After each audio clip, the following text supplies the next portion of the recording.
नमो तस्सै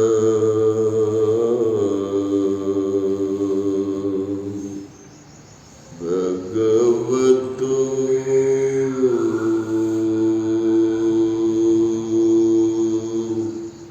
अरहतो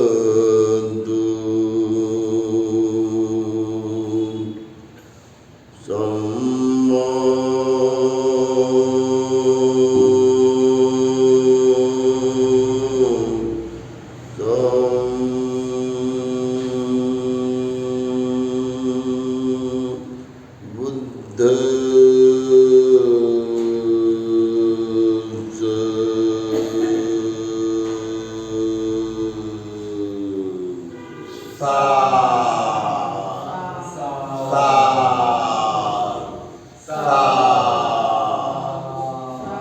त्यारहंत भगवान सम्यक संबुद्धांना त्रिवार पंचांग प्रणाम करतो.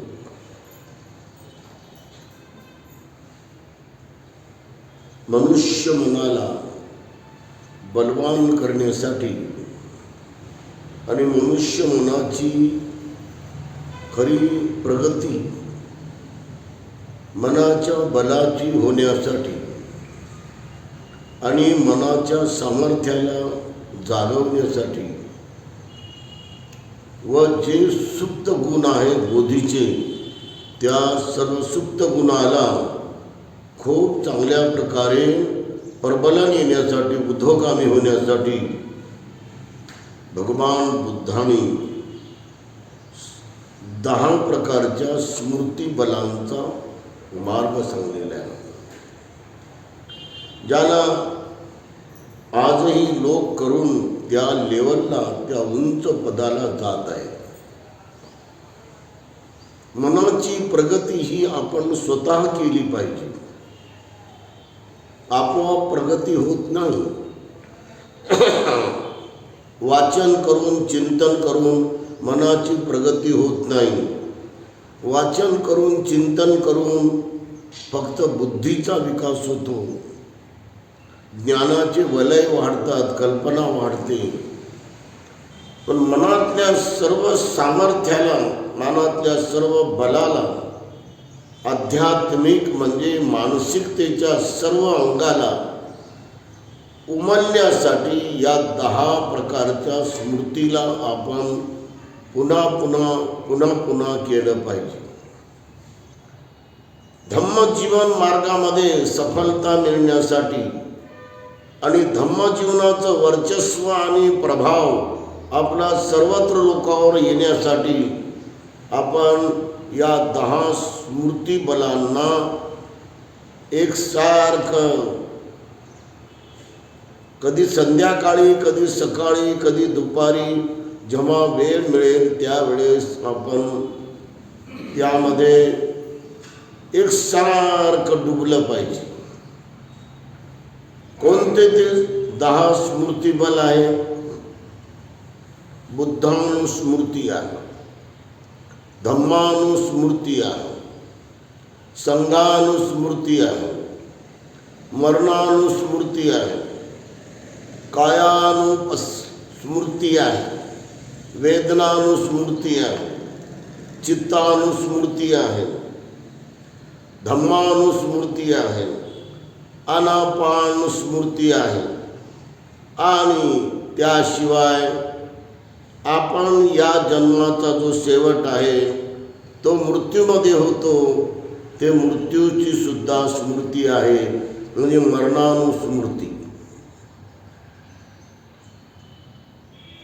हे 10 प्रकारच्या स्मृतीला जो ग्रस्त आणि भिक्खू, उपासिका आणि भिक्खुनी जितक्या जिद्दीनं, जितक्या सामर्थ्यानं, जितक्या श्रद्धेनं ते करत राहील, चिकाटीपूर्वक आणि अत्यंत तळमळीनं आणि कठोर परिश्रमानं, तेवढे लवकर फळं आपल्या बाजूनं मिळत राहतात. अठ्ठकथाचार्य भदंत बुद्धघोष यांनी हे सारं वर्णन विशुद्धी मग्गामध्ये केलेलं आहे. द पाथ ऑफ द विशुद्धी मग्गो हा एक फार मोठा ग्रंथ बुद्ध धम्माच्या पवित्र ग्रंथामध्ये अनुपिटक साहित्यामध्ये आहे. प्राध्यापक श्रद्धातीस मांडवधरे यांनी या पुस्तकाचा मराठी अनुवाद अत्यंत प्रभावी केलेला आहे. ते मिलिंद कॉलेजचे भूगोल विभागाचे प्राध्यापक होते. आज आपण फक्त एक स्मृतीचा थोडा वेळ अभ्यास करूया. बुद्धानुस्मृती. बुद्धांचं सातत्यानं ध्यान करणं, त्यांच्या 9 गुणावर आपण ध्यान केलं पाहिजे. दररोज उठल्या बरोबरच आपण स्वच्छ झाल्याबरोबर 10 मिनिट 5 मिनिट कमीत कमी 3 मिनिट आपण बुद्धानुस्मृतीमध्ये एकाग्र होऊन त्यामध्ये डुबलं पाहिजे. कशासाठी हे केलं पाहिजे? आपल्याला जर 10 फळं मिळत असतील तर बुद्धानुस्मृती करायला काय हरकत आहे का? जर आपल्याला 10 प्राप्त होत असतील फळं तर बुद्धानुस्मृती करण्यामध्ये किती मोठा आपल्याला फायदा आहे. आणि म्हणून प्रत्येक धम्माची गोष्ट ही आपल्याला लाभ देण्यासाठी भगवान बुद्धांनी सांगलेलं आहे आणि तत्काळ फळ देणारी आहेत. वेळ नाही की बाबा आता तुम्ही बुद्धानुभूती करा आणि पुढच्या जन्मामध्ये मिळेल असं नाही. लगेच, कारण हा धम्म तत्काळ तुम्हाला फळ देतो. जर फळ तुम्हाला मिळत असेल तर तुम्ही बरोबर करत नाही हा त्याचा अर्थ होतो. तुम्ही काही कुचराई केलेली आहे किंवा तुम्ही काहीतरी खोड केलेली आहे वागण्यामध्ये असा त्याचा अर्थ होतो. म्हणून शुद्ध श्रद्धेने आपली अपार करुणा मैत्री आणि श्रद्धा ही बुद्धावर पाहिजे. श्रद्धा ही सर्वात मोठी शक्ती आहे, मोठं बल आहे. श्रद्धा ही फार मोठी धम्म इंद्रियाचं सामर्थ्य आहे. श्रद्धा ही वेगवेगळ्या धम्मज्ञानामध्ये धम्म इंद्रिय म्हणून त्यांची आपल्याला ज्ञानप्राप्ती झाली होती का, आपण ते मिळवण्याचा प्रयत्न करावा. श्रद्धेच्या सामर्थ्यावरच आपण संसार तरून जाऊ शकतो एवढी शक्ती यामध्ये आहे. असं म्हणलेलं आहे, श्रद्धा ओघन तरती.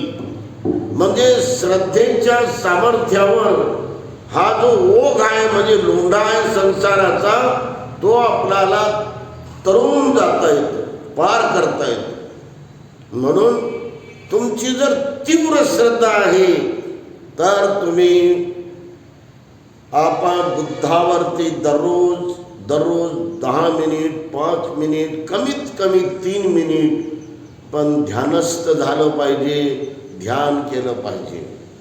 आपल्या वाट्याला हे 10 फायदे निश्चित होतील, ही गॅरंटी आहे. आणि मी जेव्हा ही बुद्धानुस्मृती माझ्या अनुभूतीमध्ये करत होतो तेव्हा मला दीक्षाभूमीवरून एक दीक्षाभूमी नावाचा पूजनीय डॉक्टर भदंत आनंद कोसल्यानी यांनी लिहिलेल्या लेखाचा हा बुद्धानुस्मृती लेख वाचायला भेटला आणि मी तो 9व्या वर्गात वाचला होता. तेव्हा माझं वय फारसं काही नव्हतं, परंतु मी जिज्ञासू असल्यामुळं शोधून ते शब्द ना शब्द वाचत होतो आणि जसं त्याच्यामध्ये शिकवलं तसंच मी त्या गावामध्ये करत होतो.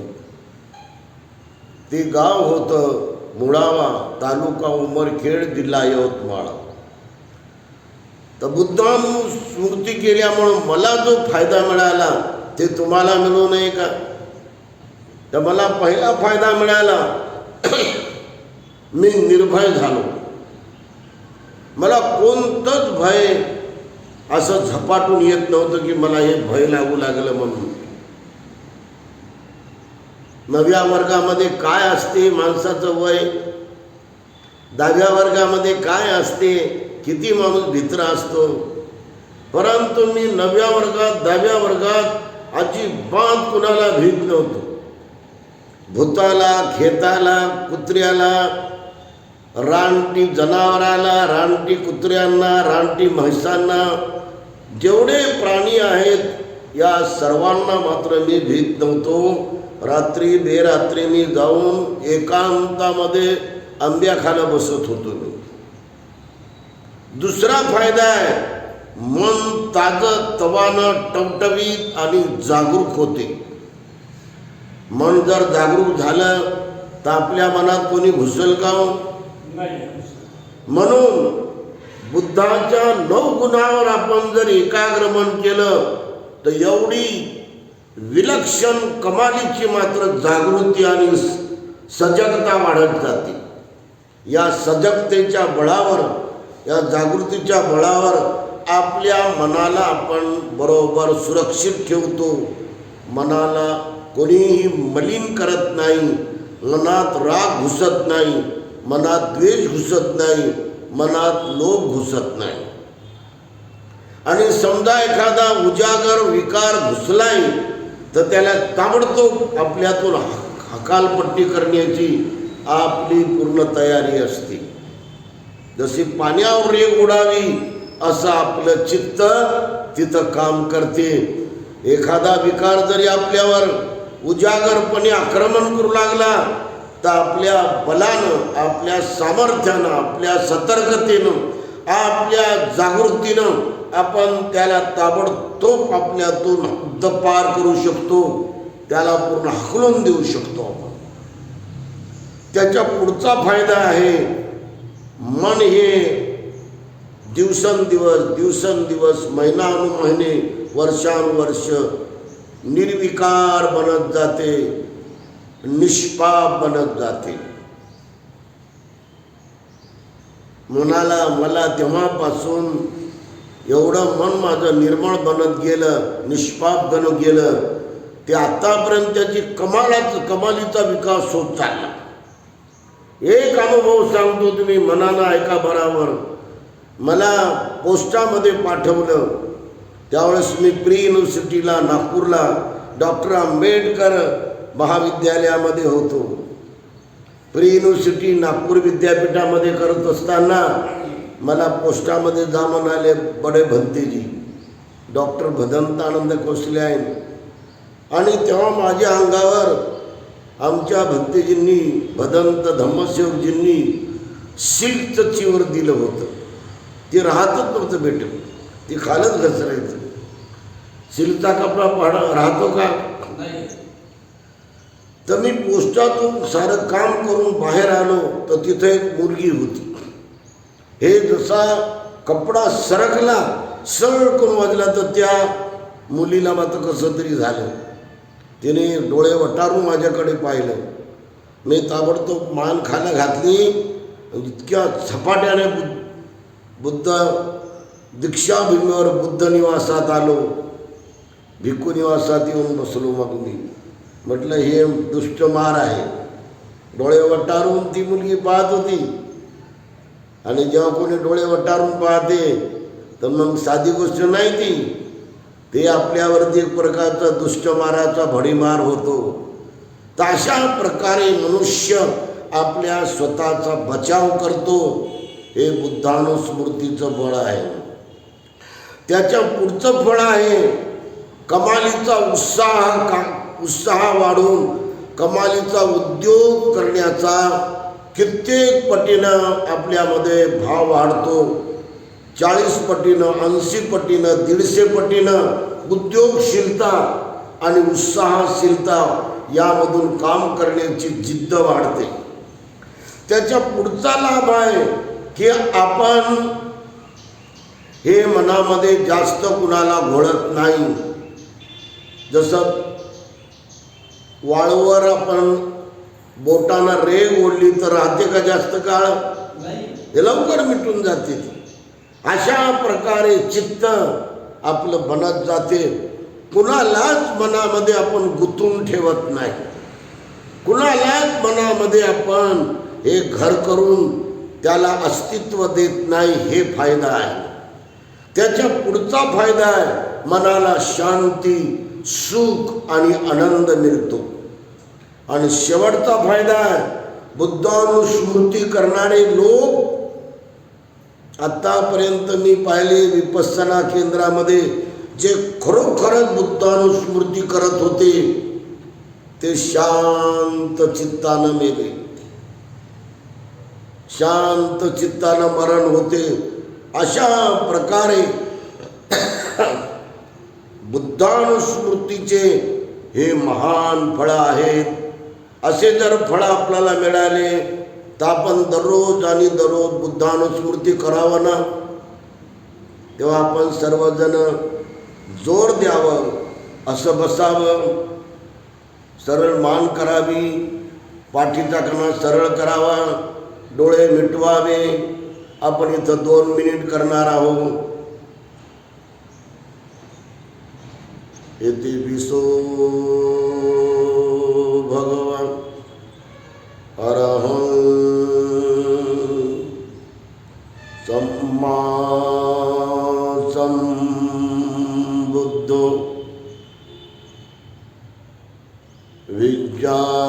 विद्याचरण संपन्नो सुगतो लोकविदु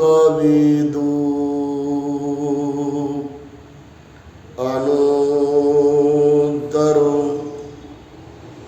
पुरीच धम्मसारथि सत्ता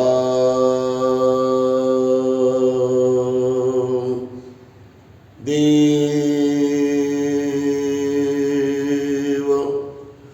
मनुष्यानं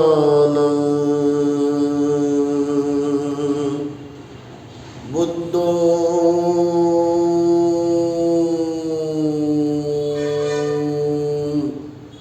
भगवान्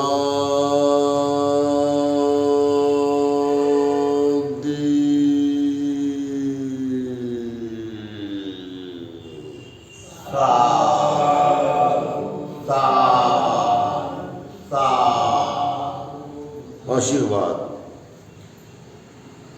सब्बे बुद्धा बलपत्ता पच्चिकाणं चयं बल अरहंताणं च तेजेन रक्कं बन्धामि सब्बसु दानं ददन्तु श्रद्धायं शीलं रक्षन्तु सर्वदा भावना भरिता हुन्तु गच्छन्तु देवता गता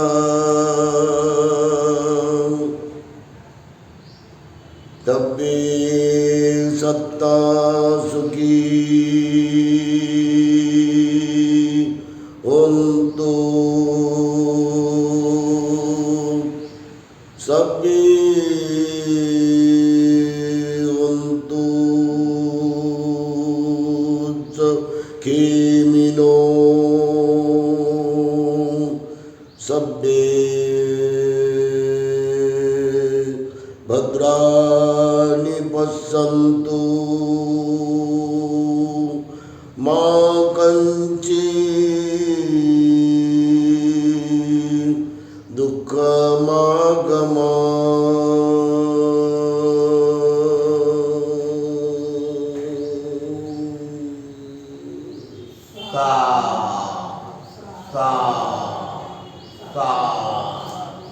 बुद्धं नमामि धम्मं नमामि संघं